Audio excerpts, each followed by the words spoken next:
Ağılым 11-ci orta məktəbinin 5-ci sınıf oxucusu Külübekulu Altınbek, Fariza Anvar sınıfı oyular.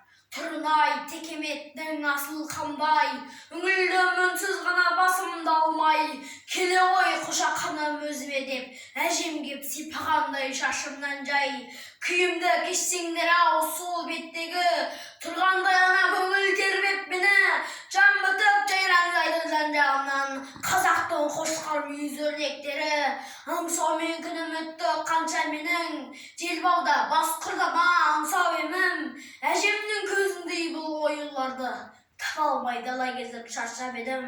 Елестеп көз алдыма сән шақтарым, келгенде құлағыма аңсатқанын, түрінен текеметтің көріп тұрмын, әжемнің тарамысты саусақтарын, шебер көп, бұл заманда кілең керім, болмайтын ажыратып түріңдерін, сүрінбей өталарыма ғасырлардан, әжемнің оюындай жыр өрнегін, боларлай басқыр өрнек маған медет, белгісі балғын шақтың қарар жебеп, сүйеніп түс кезге тұрып қаппын, оюлардан көз жазып қаламба деп.